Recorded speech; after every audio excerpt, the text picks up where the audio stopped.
Hello and welcome to the Magic is Real podcast. I'm Shannon Torrance. I'm your host. I'm a psychic medium. And today I have with me Dr. Tony Soria. Hi, Tony. How are you doing today? Great, great, Good. Shannon. Thank you for inviting me.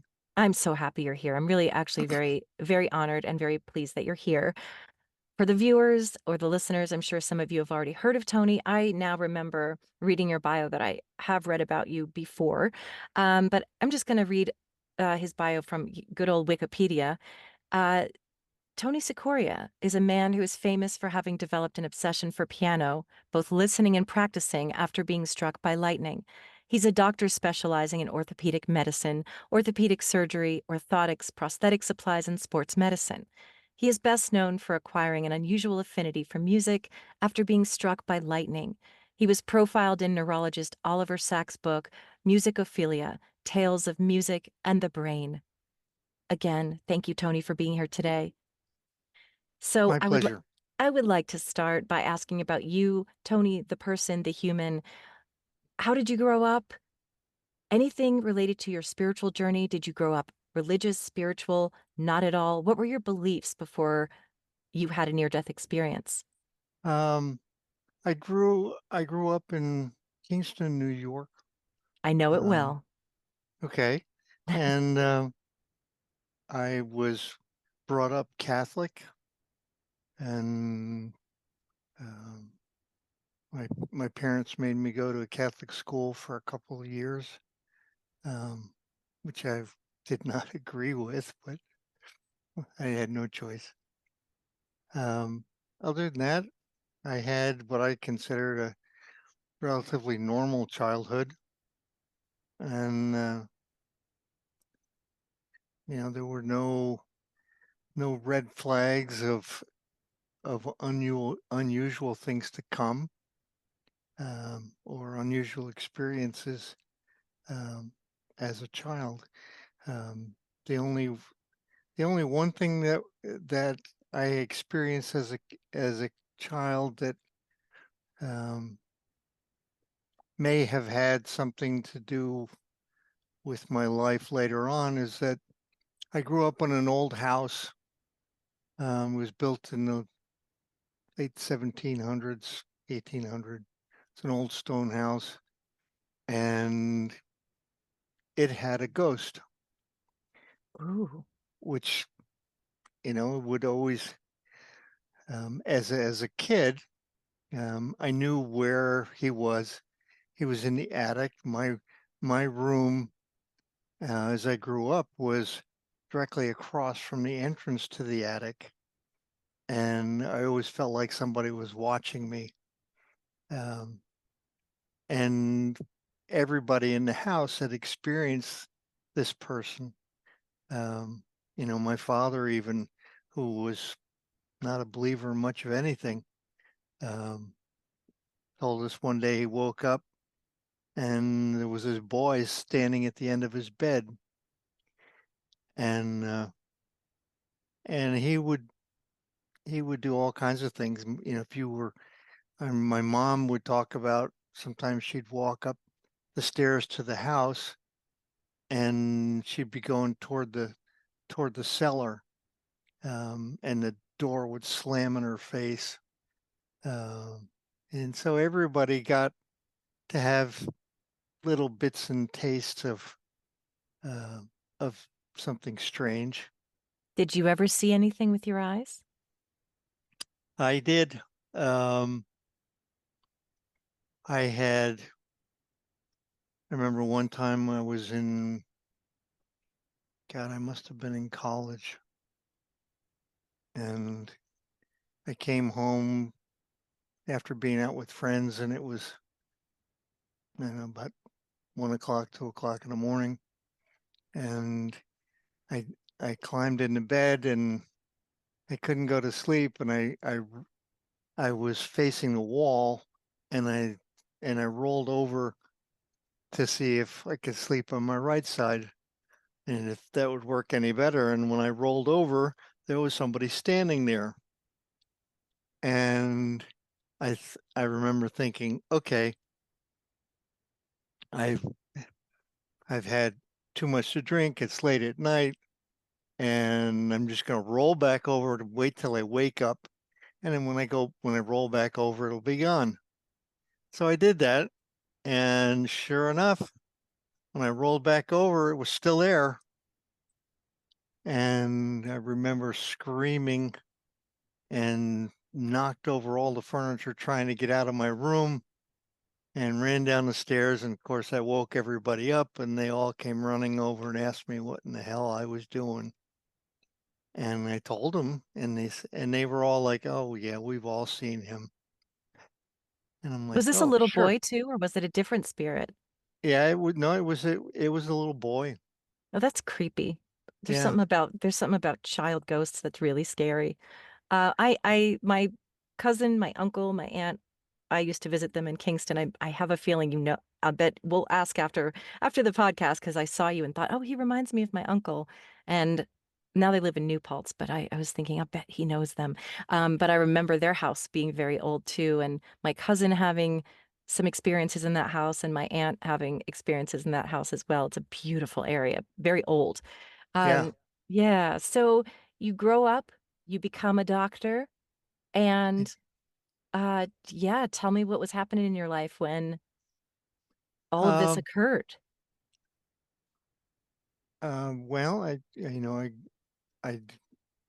I did grow up. I went to college at the Citadel, which was a military school, and then when I finished, I decided to go.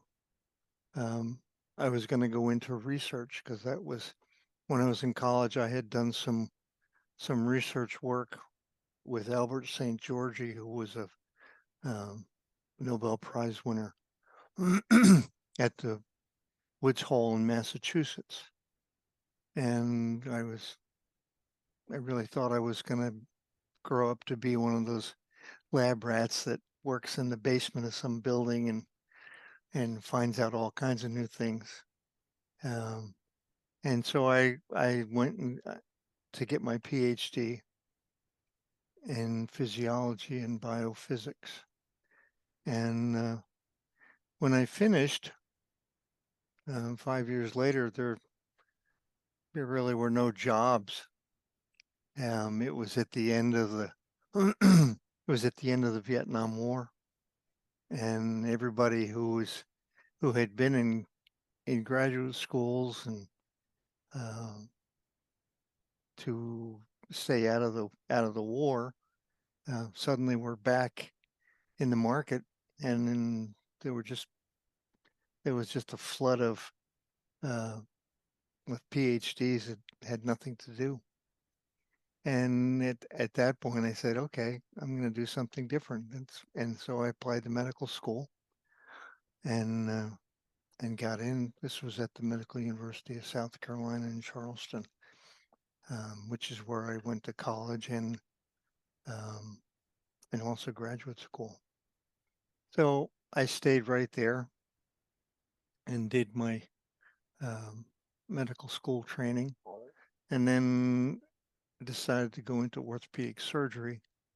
And so I moved up to Charlottesville, Virginia, which is where I did my orthopedic training at the medical university there. And when I finished, I went back to upstate New York and I practiced there for the next 35 plus years. Um, and along the way, um, there were a lot of interesting things that happened. I got married and had 3 kids, and then and one of the things that we had was my wife's family was also from Kingston, um, and her grandparents and my parents were best friends, which is how we wound up meeting. But in her family, there were 4 or 5 people that had birthdays in August. And so in 1994, they were going to have a communal birthday party at one place so they could get all the birthdays at one time. And so we went to Athens, New York, which is just below Albany, New York, the capital. And we rented a pavilion next to a lake called Sleepy Hollow Lake. And I was um, I was given the job of running the barbecue. And so I was outside running the barbecue, not paying attention to anything else. And there were just about 25 or so people there. They're all up on the second floor of this pavilion, and I'm outside on the ground. And I was, as I was cooking, I thought I better go check on my mom because she wasn't there, and I just wanted to give her a call, make sure she was okay. So I walk around to the front of the building. I got one of my in-laws to watch the grill for me while I went and called. And I walked around the front of the building, and there's a payphone attached. And I thought, well, I'll just give her a call. What I was not aware of is that I had my back to the lake, and I had not seen that a big thunderhead cloud had rolled up over the lake, and it had gotten pretty dark. But I was completely ignorant of that. So I went over to the phone and I dialed my mom's number and she didn't answer. I let it ring 5 or 6 times and she didn't pick up. So I was just getting ready to hang up the phone and I had just taken it away from my face a little bit. And I saw this huge flash of light and this loud crack. And this flash of light came flying out of the phone and hit me in the face and it threw me back like a rag doll. And as I was going backwards, suddenly I had a strange sensation of moving forwards. And I remember standing there and I'm just, my mind is racing and I'm like, this doesn't make any sense. I saw it happen. I knew what happened and I knew I'd been thrown backwards. And then I felt this weird sensation of moving forwards. And here I am standing. I'm at the bottom of the stairs, and well, the people are upstairs on the second floor. And I look at the phone. The phone is just dangling back and forth. And at this point, I just absolutely confused. I had just didn't understand what was going on.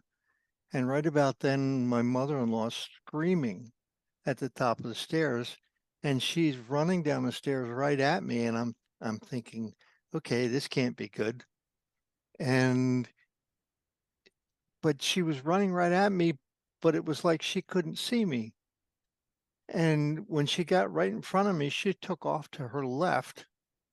And I thought, well, I'm going to go too. So I turned and I went right behind her. I got about 3 steps and I'm confronted with myself on the ground. And I remember thinking, oh shit, I'm dead. And it was just such a rude awakening that, I guess I had thought that there would be some sort of an indication that you passed, the bells or whistles or anything. But there was absolutely nothing. It was just 1 minute I was in my body. I had this strange sensation of moving forward, which I interpret as I left my body. And and now the carcass is over here on the ground. And I'm standing there, I'm watching everybody and listening to what's going on. And it turns out there was a lady waiting to use the payphone. She was there with her young teenage daughter who wanted to call some friends.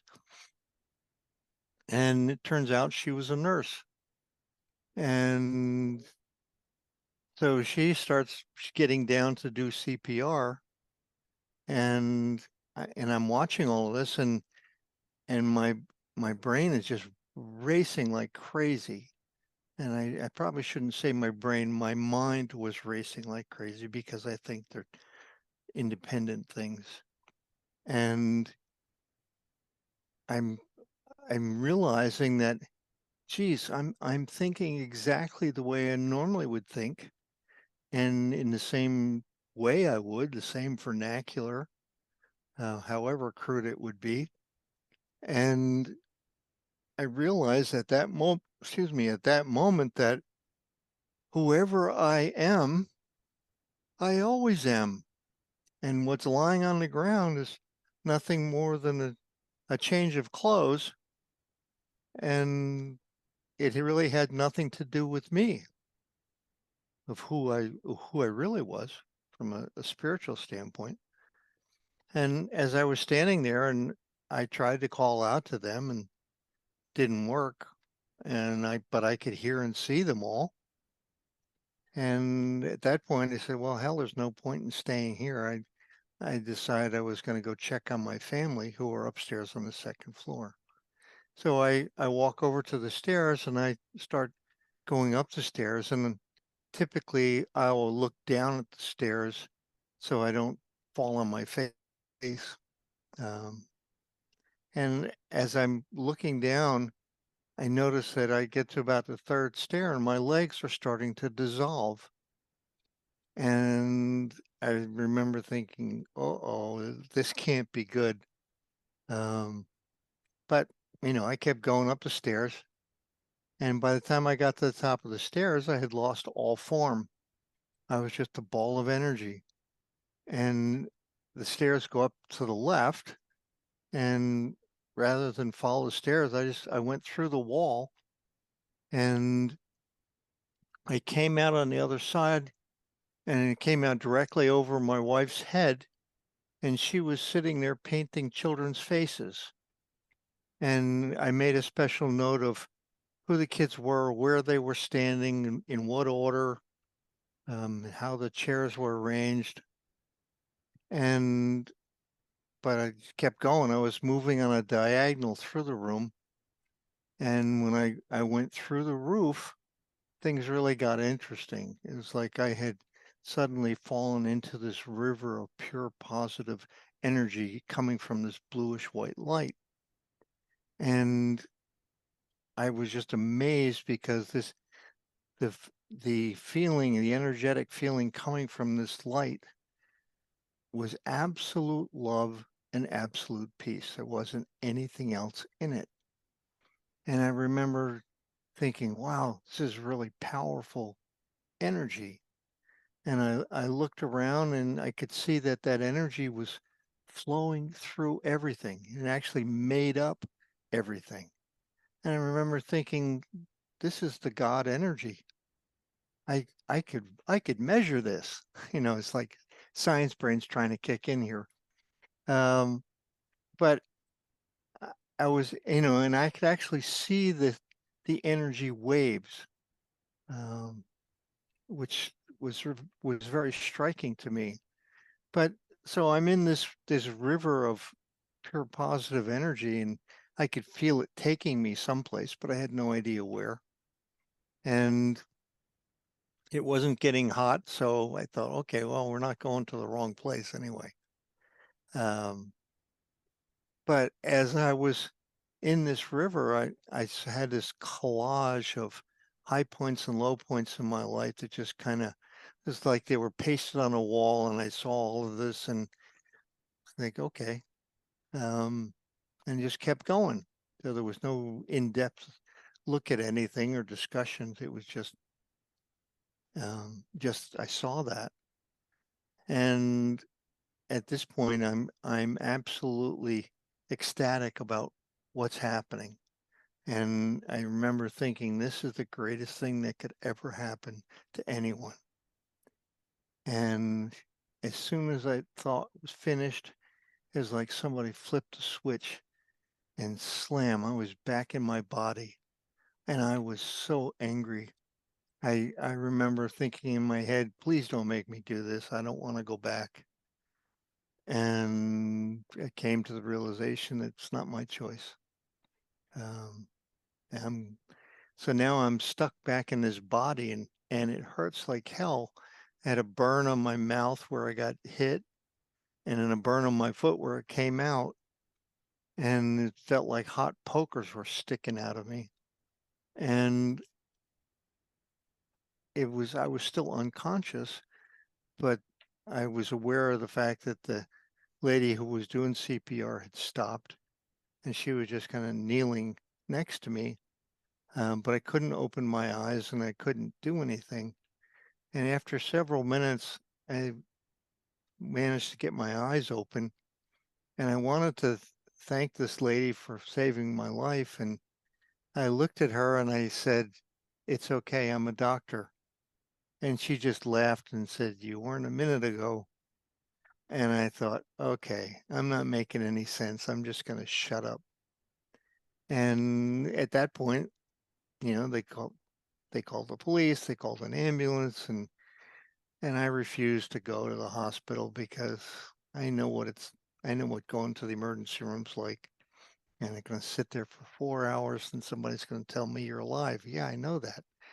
Um, and so I, rather than do that, I asked my family to just take me home and I would see my normal doctors when I got there.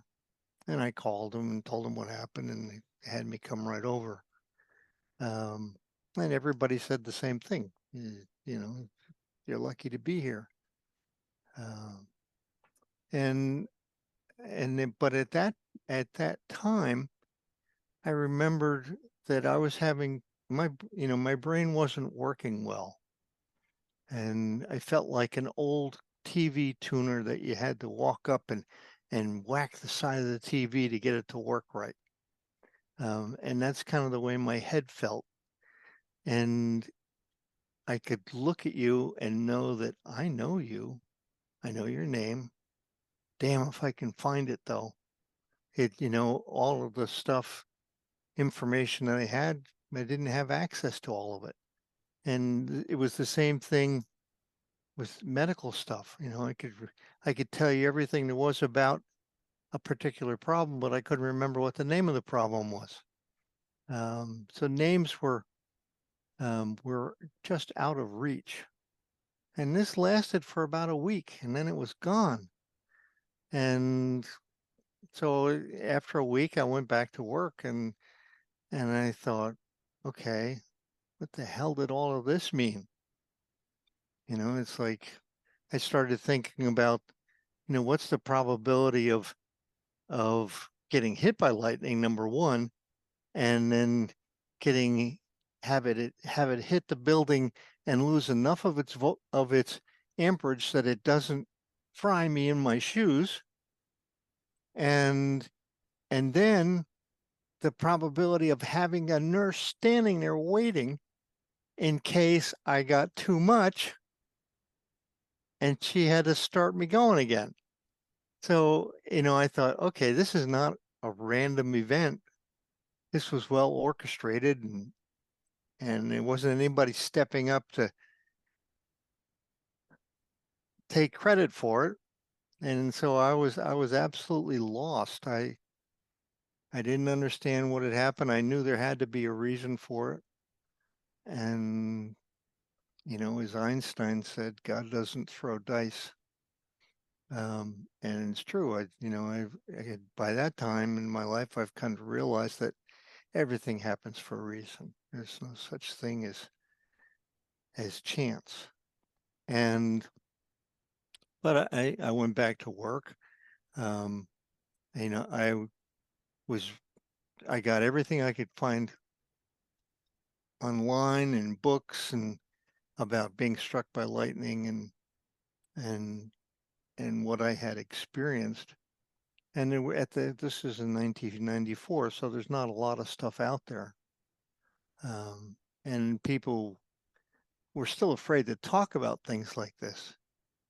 In the 90s, if you started talking about, having out of body experiences and seeing dead people and all this kind of weird stuff, somebody would report you to the state and you could lose your license. And I said, okay, well, I'm just going to keep this to myself. Um, and I went to see a psychic medium in Binghamton, New York. Her name was Linda Dickinson, and I was just starving for information. Why did this happen to me? What did it mean? How is it going to affect my life, etc. And so I went to this lady, and I remember the first meeting, and I sat down in the chair, and she's just meditating for a second. All of a sudden she starts laughing. And I said, I don't think this is funny. I said, I'm trying to find out why this happened. And she said, I'm so sorry. She said, I'm not laughing. Your guides are laughing. And I said, well, what do they think is so funny? She said, they're saying that that's what it took to get your attention. And I said, geez, they couldn't come up with anything a little more creative? You got to hit me with a 2x4? And so I continued um, on my path. And a couple of weeks after the lightning happened, I started having this insatiable desire to hear classical piano music, which was a big departure for me. I was a kid of the 60s.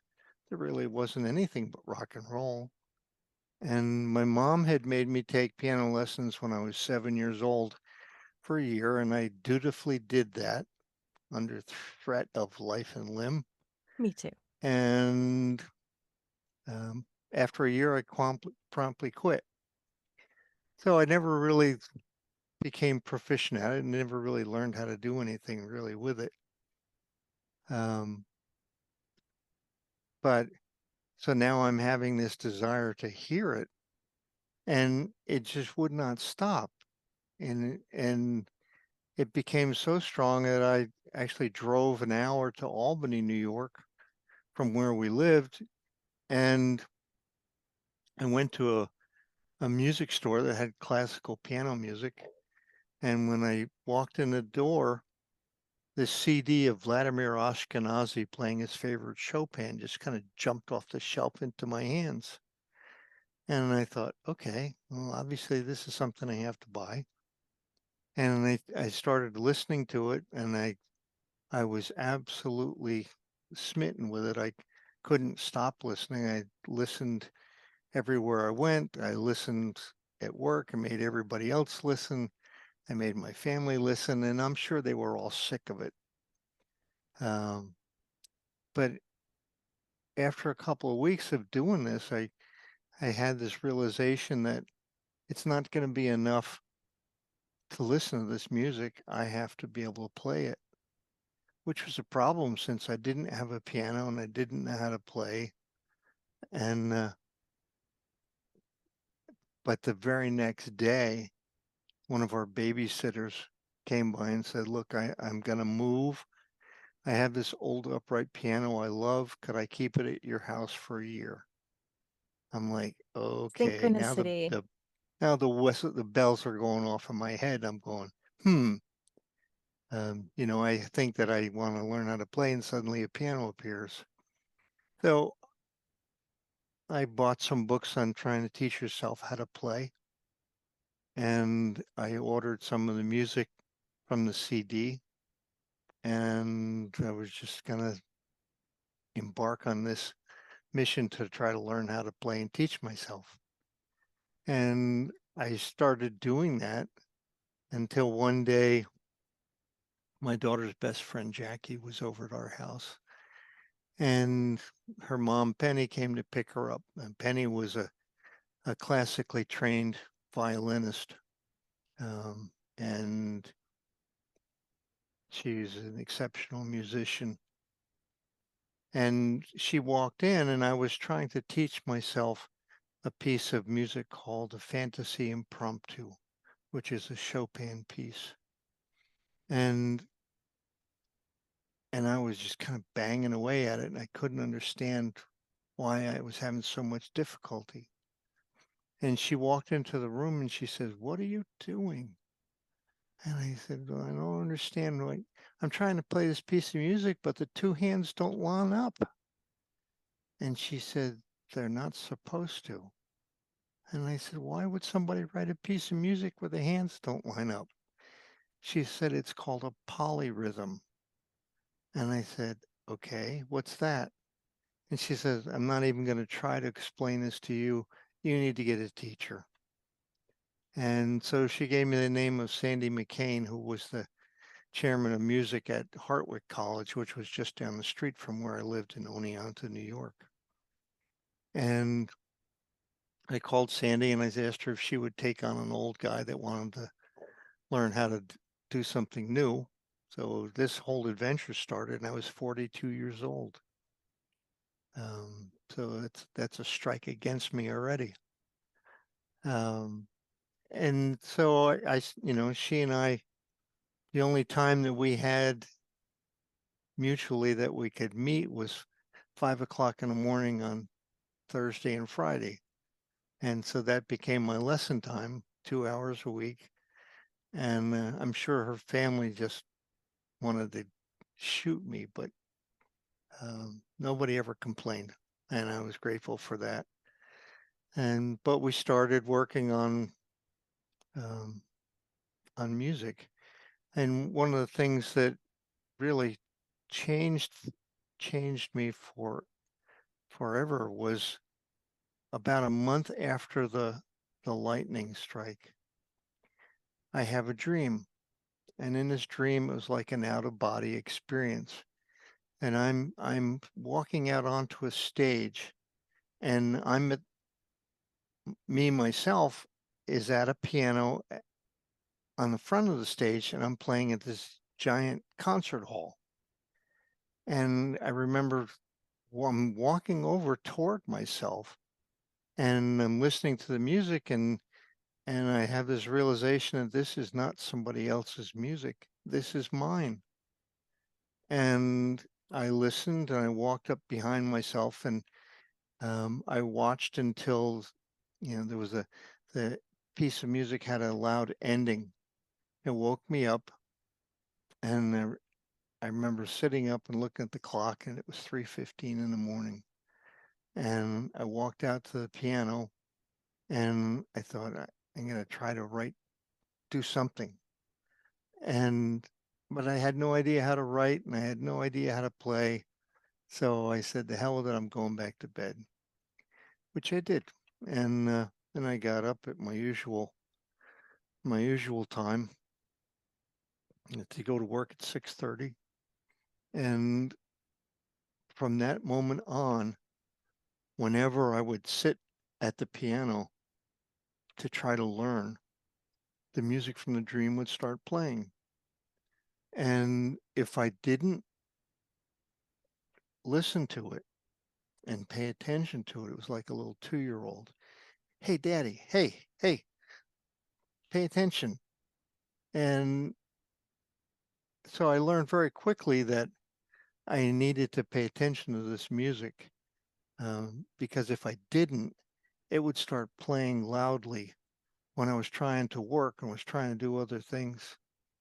And but if I gave it its attention on a regular basis, it wasn't as bad. And so, I continued taking lessons, and I continued listening to the music in my head. And I started going to a piano camp for adults in Bennington, Vermont, called the Sonata. And this was in 2002.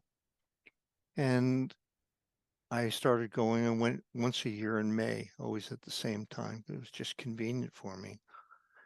And in 2006, um, I was still seeing my psychic medium friend, and I went to see her in February of 2006, and I walked in and sat down, and she jumped up and says, "Tell me you're going to music camp this year." And I said, "Well, I don't know. I haven't decided yet." And she says, "You have to go." And I said, "Why?" She said, "You're going to meet someone there that's going to have a huge effect on your life." I'm like, "Okay." And I was just kind of thought, oh, what, I don't understand what this is going to be, but we'll just keep moving. And so I signed up to go. And when I went, the owner, her name is Polly Vanderlind, and Polly's sister, Erica Vanderlind Feidner, was the #1 salesperson for Steinway pianos in New York City. And she had just left Steinway and went to Bosendorfer, and she had brought 5 Bosendorfer pianos in for the piano camp for people to play on. I'm sure this is just a marketing device for her.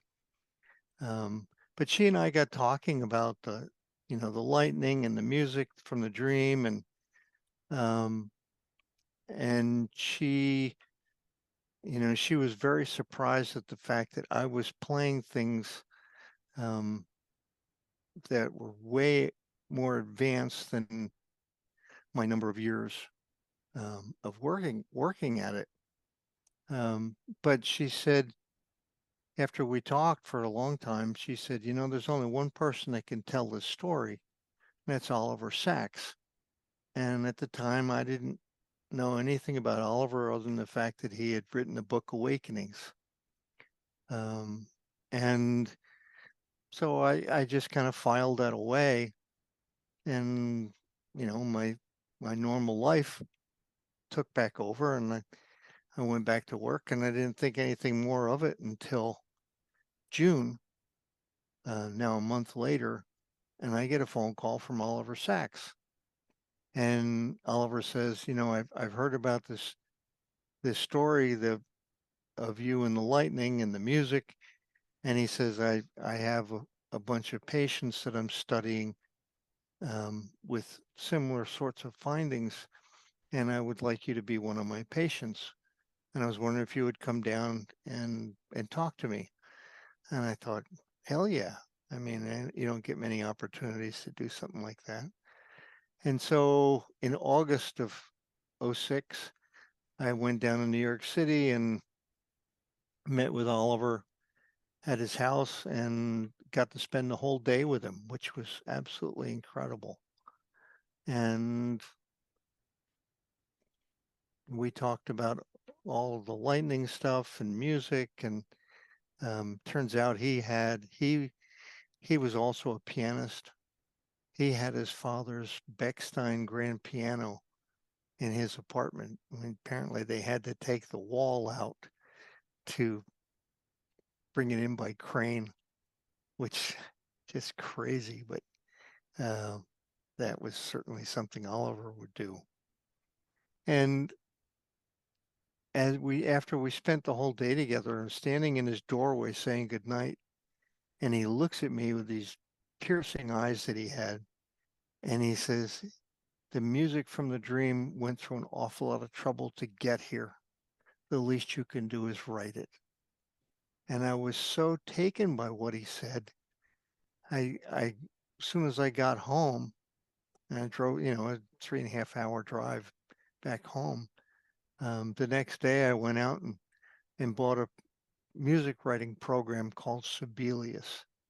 It's kind of writing music for dummies, but you use a keyboard, electronic keyboard, and whatever you play on a keyboard comes out on the screen and in music notation. So it was doing for me what I had no idea how to do. But I spent the next 7 months every single night till, till 12, 1 in the morning, trying to write this music down. And what I would do is I would write what I thought it was supposed to be, and I would play it, and then I would listen back, and it was either the internal control was always playing. So either I had it right or I had it wrong. And it was pretty obvious if I had it wrong, and I would just erase that section, start over again. So this process went on for 7 months, and my plan was to play it for my sonata group in 2007 in May, and I managed to finish the music from this piece um, and was going to play it, and I did. I played it for the group, and it was well received. And I had no idea at that point what was going to happen. And on the last day of the music camp, I get a call from Oliver, and he says, "You know, I'd like to use your story in my book. The book is called Musicophilia: Tales of Music in the Brain." And I thought, I don't have anything to hide. Sure, if it's of use to you, go ahead and use it. He said, "Well, good, because you're chapter one, and it's coming out in the New Yorker magazine July 23rd or something like this." And I thought, oh, that's going to change things a bit. So sure enough, the New Yorker magazine comes out, and the phone starts ringing off the hook. And one of the first people to call was a guy named Carlton Clay. Carlton was the head of music at State University of New York in Oneonta, which has a performing arts program and uh, big music program. And he said, I read your story, and I was wondering if you would come and teach a class. And I thought, well, that'd be really interesting. I'd enjoy doing that. And a couple of weeks later, he calls back and he says, "Geez, I'm getting hammered with phone calls. Would you consider playing for the class as well?" And I thought, okay, I can do that. And so, I just went about my normal business. Um, and it seemed like about a month later, he calls and says, "You would not believe the interest that I'm having to field here, as people are calling from all over the place. And would you consider doing a concert?" And I said, "No." I said, don't have the faintest idea how to do that.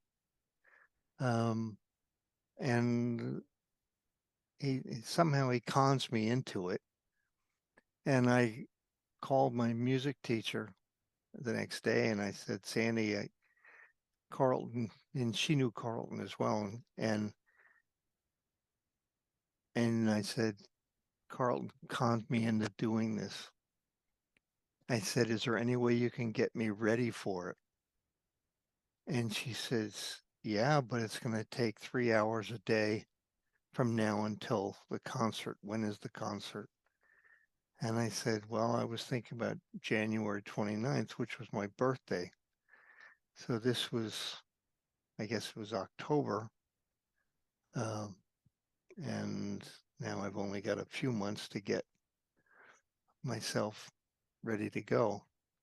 And so we started. We went up, and she taught me how to walk out, how to do everything, and she would go up and sit up in up high in the theater and listen. And she's, "I can't hear you." I'm like, "Oh, Jesus."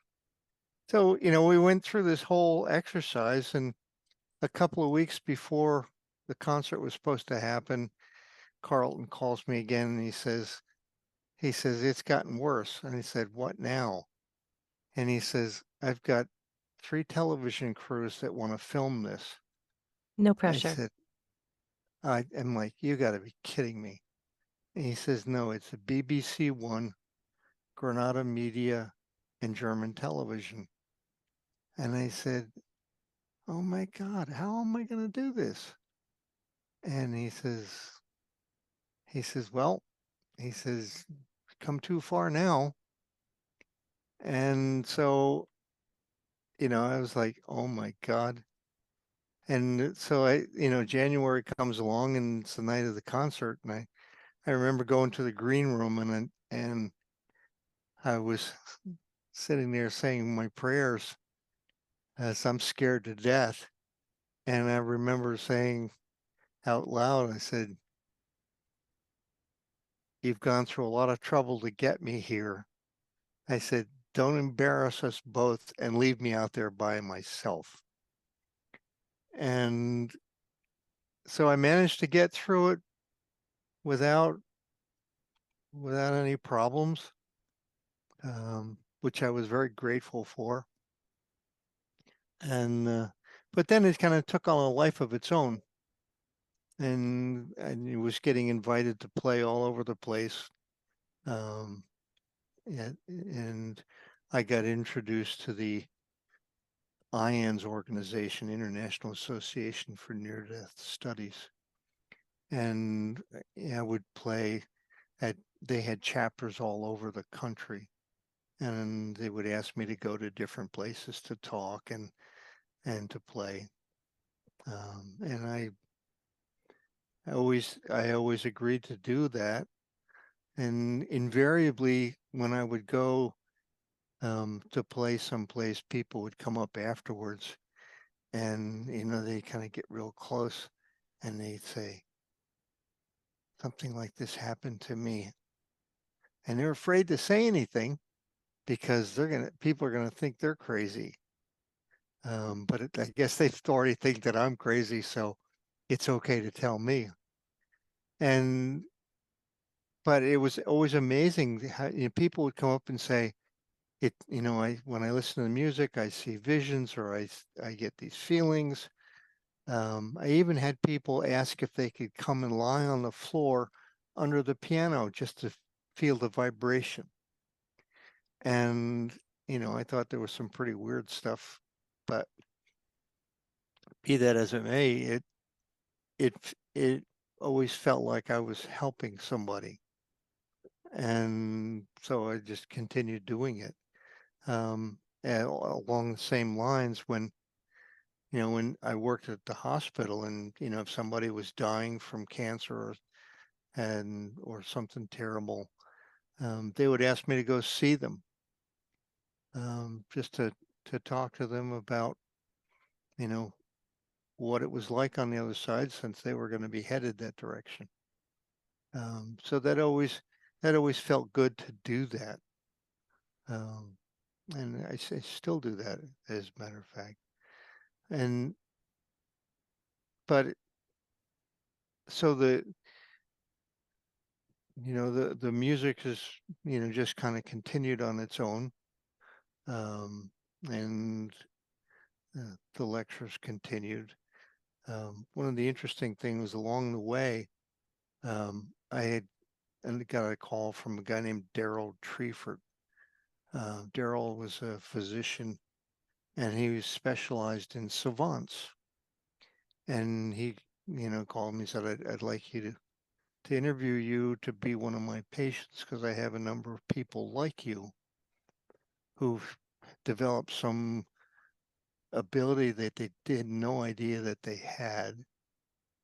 And after something that happened to their brains, either they had surgery, they got hit with something, um, they had some sort of illness, but there was always some sort of an event um, that triggered a mental response.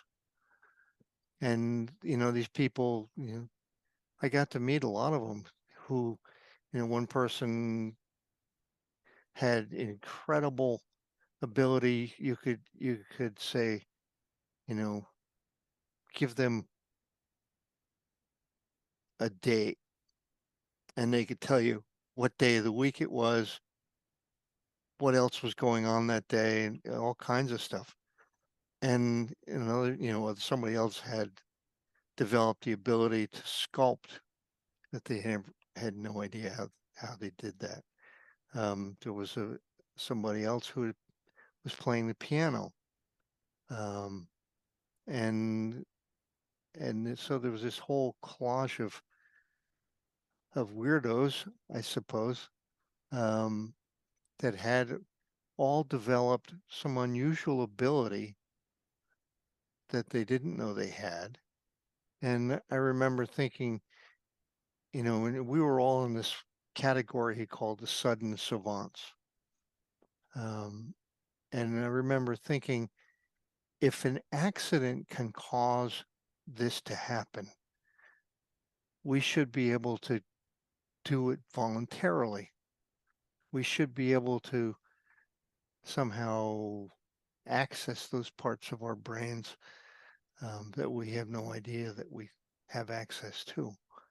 Um, and that, brought up the whole idea is, is memory and music and all those things, are they contained in our brains, or are they part of the quantum ether of the universe? And can you tie into that? And I read a lot of things about the great composers, and probably Mozart was most vocal about it. And he would say, it comes to me in a finished form. All I Wow. do is write it down. And and Beethoven would say similar things, and Brahms, they all said that they either were given it directly from heaven, or it came from a muse, or it came from somebody on the other side. So there certainly is a precedent for that. And, in reading more about the modern composers, a lot of them say the same thing. They're able to tie into some place that the music exists, and and can they can channel that information um, to themselves.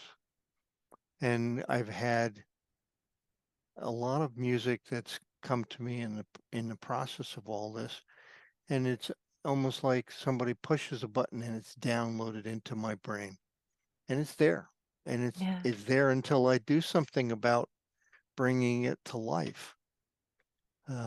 So it's kind of it's a strange feeling to have it happen. It's almost like you're you can't you can't pull away. It's coming. It's got your attention, and you're going to sit there and listen to it until it's ready to let you go. Um, and one of the other pieces that I wrote and performed at that concert was one of my dear friends, um, John Lucens, who was a neurologist. Um, he died an untimely death, um, and I remember sitting at the piano, and I was just overcome with sadness um, about his passing, and it must have opened some channel. Um, the emotion of that moment opens a channel, and suddenly this music starts pouring into my head, and I was just overwhelmed. I couldn't stop it if I wanted to. Um, and the whole thing downloaded, and it started. By this point, I've learned how to do some writing, so I started writing that music and performed it at the same time I did the lightning piece. So um, and there have been lots of episodes where music has come like that, and sometimes I'm expecting it, and a lot of times I'm not, but it just keeps coming. So I don't know where it goes from here. I've done, um, I suppose the most recent thing I did was um, I wrote a concerto for piano and orchestra, um, which I played at what's called a Piccolo Spoleto Music Festival in Charleston, South Carolina. Um, and backing up a little bit, when my kids were growing up, uh, they were exposed to music constantly. I would get up at 4:30 in the morning, and I would practice until I had to go to work. And then at night, after I got home from work, I would have dinner with them, put them to bed, and then I was back at the piano again until 12, 1 o'clock in the morning. So they were exposed to music a lot, certainly every day. Um, and one day we were sitting in the kitchen, and my son comes up out of the basement, and he has a CD in his hand. And I said, "What's this?" He said, "I wrote this." I said, "Really?" And he's 12. And I had no idea that he was doing anything like this. And he played all the different instruments, and he wrote this music, and I was like, holy mackerel. So he wound up going to Berklee School of Music in Boston, and so he and I wrote the concerto together. I did the piano, he did the orchestra. So that was a pretty exciting time for us. Um, and it would, and so one of the questions that I've asked myself is, you know, where does the music come from? Is there some, some ancient DNA that we share? Considering he has this ability, and um, I didn't know I had it. Um, that there must be something. Uh, there must be some genetic memory somewhere, either in the Akashic records or it's in our DNA. And how does that all fit together? I have no idea. Other than the fact that there has to be some crosstalk between them. And so now it's just everything just kind of continues on. I was gonna ask you the same thing, and you just answered it. Because a neuroscientist might say, well, your brain structure changed because of the impact. And so now this part of your brain is lit up and the other part might be less so. And that's why you suddenly have these musical abilities, which in part probably true. But I don't know if you personally, I think you might know David Ditchfield, but he's another near-death experiencer that I interviewed also who was hit by a train, run over by a train Hmm. in London, and had a out of body near death experience and came back also with musical abilities that he did not previously have, and painting. So he was able to paint these scenes from the angelic realm, and all of the music he was trying to replicate was what he heard on the other side. Mm-hmm. So I'm getting chills about this too. So I also have this feeling when people cross over, they often talk about music. Of course, it's more beautiful than anything we can replicate here, Sure. but music is such a part of people say I hear sounds or tones or something when they're on the other side, or these um hertz, certain hertz frequencies.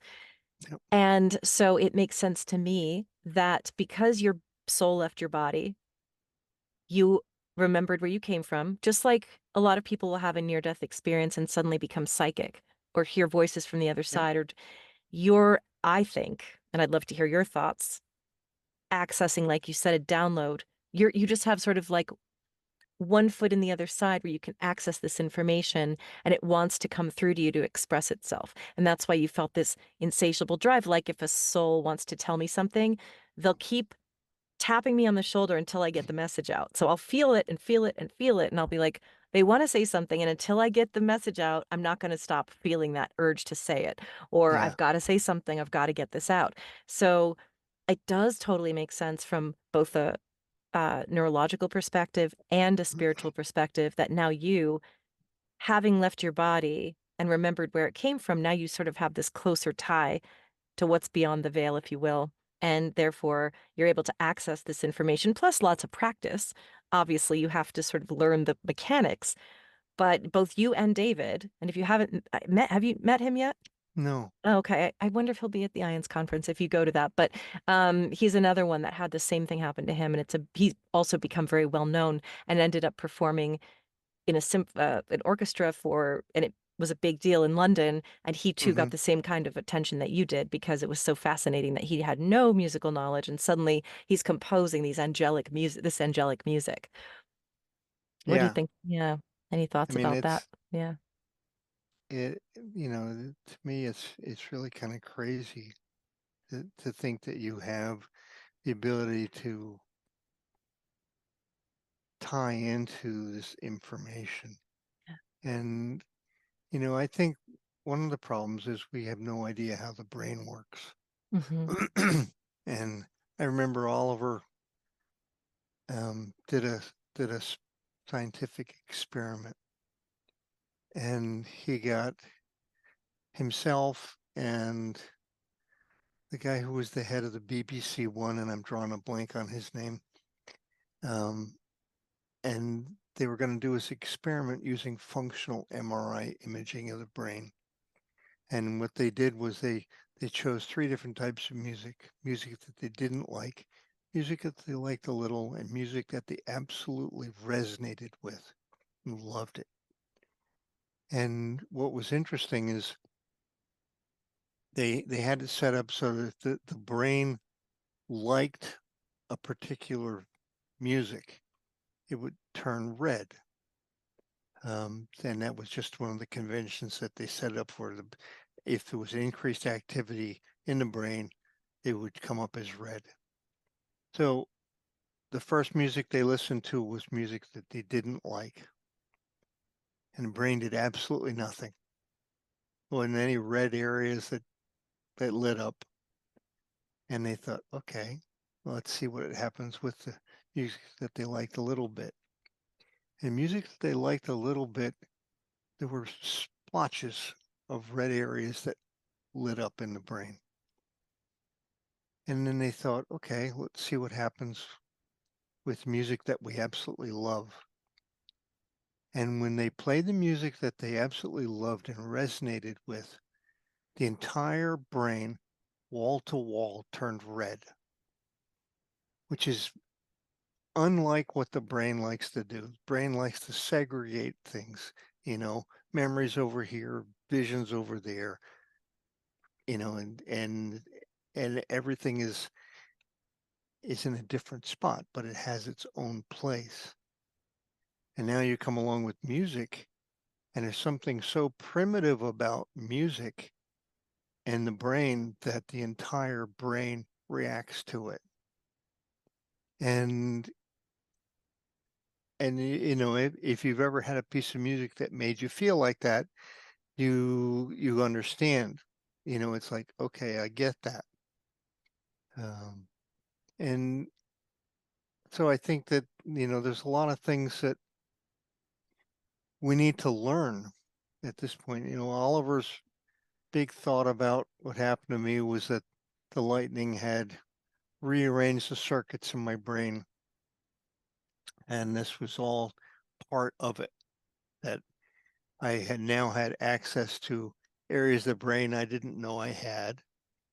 Um, and I always felt like it was not like that. Mm. Um, I always felt like I was tying into someplace else that gave me access to the music. And because that's the way it feels is when I make that connection, it's very obvious that it's streaming in from someplace.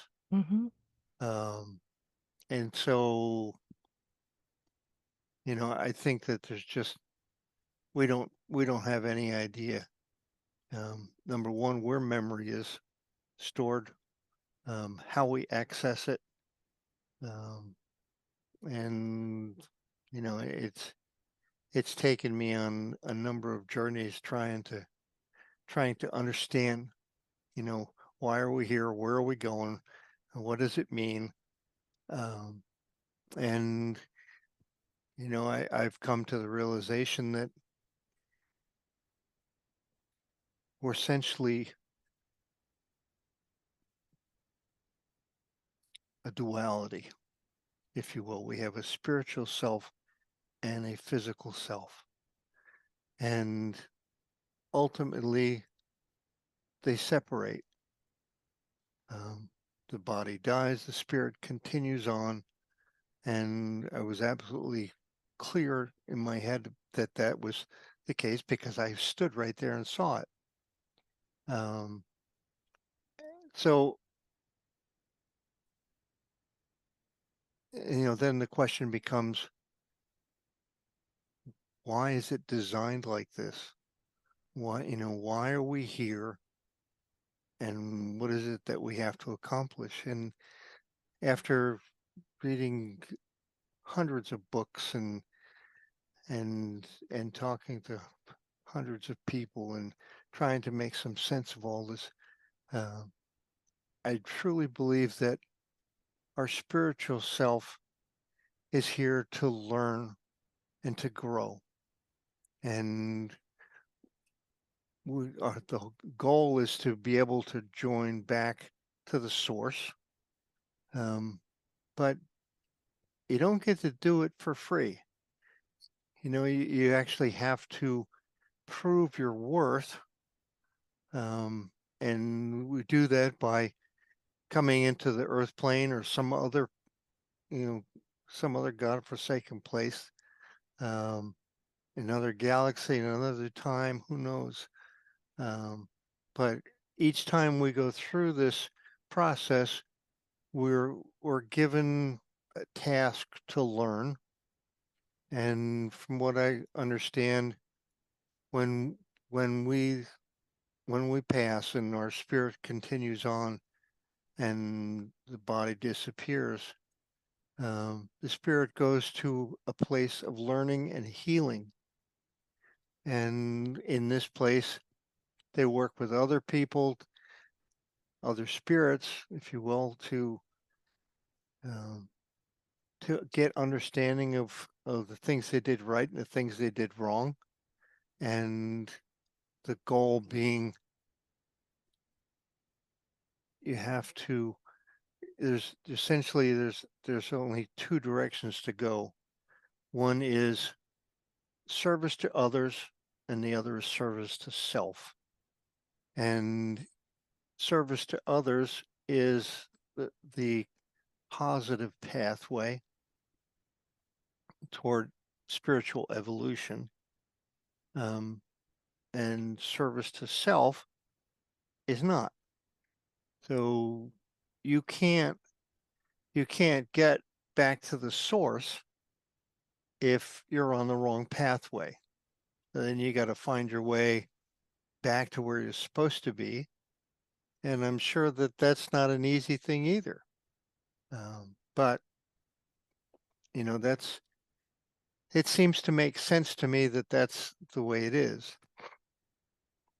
Makes sense to me too. That actually would have been my last question for you, but I love the way that you found your way into it. I think there's so much to think about here, especially just the other day I saw something on Instagram where it was a choir of I don't know, it looked like hundreds of people up these columns in this very tall, I don't know if it was a church or a museum or whatever it was, and they were each on different balconies. Oof. And I just got chills even thinking about it. And when I listened to it, I got full body chills. And I thought, oh, that's something we often feel when we listen to music is we get chills. Well, chills are what I feel when spirit's with me. And I didn't ever, when I was younger, not being a spiritual person, didn't realize that what I was feeling was that spiritual feeling of these harmonies and how music is actually math and it has to do with sacred geometry and everything is just the way that we are able to figure out harmonies, melodies, and how it all comes together. It just feels so divine. And I just saw that video and sent it to my mom and I said, I just have chills. And she said, chills and tears. And I said, it's because we're so moved by these sounds that we're able to create. Mm-hmm. But it's sort of instinctually and through trial and error have learned the science of music, the math of music, how we make it sound that way, why it sounds good together, but it does feel so otherworldly and I do think It is. it is. I do think it is. I've always say music is spiritual. I'm a music former music booker. Music's a big part of my life. All my friends are musicians, and there's just something so well, yeah, I mean, and sometimes I'll watch my friends perform and go, "That is coming from another world. How did you figure that? How did you create those harmonies and those melodies and those everything about it, the music, and they're like, "I don't know. I just know how to, I learned it, but I also just as a kid always kind of felt it just come out of me and I don't know where it comes from." So Hmm. I love that you allowed us today to explore that the tie between music, spirituality, and also what are we doing here? And I think all of what you said very resonant for me personally, but also based on all the other people I've interviewed that have similar stories that it's all this common theme and everything you said, yeah, it checks out. So Yeah, I'm just so honored and happy to have met you and to have for you to show up. It really means a lot for you to spread the word that death is only an illusion, death is nothing to fear. Um, that it's absolutely not. like you're like the 200th person I've talked to who said I was mad when I had to come back. So Yeah, not yeah. encouraging I mean, anyone to go, but you go from you're going from absolute bliss yeah. to absolute pain, Hmm. and you go, I don't want to do this. Who wants to do that? Yeah, But it's and I don't wanna rush and we all have to have this human experience. It's very, very important. We choose to come here for a reason. So, I always wanna impart that I'm not telling anyone to rush it along, but when your time comes, hopefully this takes a lot of the fear out of it. yeah, absolutely. And Yeah, I think it does help people, it does. because there are a lot of people who are afraid. They haven't been allowed to think about it. Um, it's only been in the past few years that there are even classes being taught in medical schools. And I've taken part in a number of teaching videos where, we're trying to educate residents and young physicians that, you can't stick this in the corner someplace. Mm. People are having these experiences, and they need to be able to talk to somebody, and they need to not feel like they're some leper, um, for having had this and trying to understand it. I'm so glad to hear that. I've had a few people tell me that their doctors thought they were crazy or Mm. dismissed it, and that's really, really extra painful for people to come back from such a profound experience and to be told they're crazy or they imagined it when you know you did not that was not like a dream. That was something more real than this is real. And so I really appreciate you and so many thousands of people sharing being vulnerable enough to risk ridicule, criticism, but I find that it's a lot more acceptable now and a lot more understood. And when I tell people what I do with this podcast, most people are like, that is so cool. Tell me more about that. So Yeah. I hope that, yeah, we should all be able to talk about it. This is your experience, and you're extremely bright and have so much to offer. So thank you for lending your time and your energy and your story and for your vulnerability and sharing it. Obviously people really it resonates with people. That's why you got so much attention. And I'm really happy that you're still out there sharing. Well, thank you. I am too. My pleasure. Well, have a beautiful evening and thank you again. Oh, you're so welcome. Thank you for having me.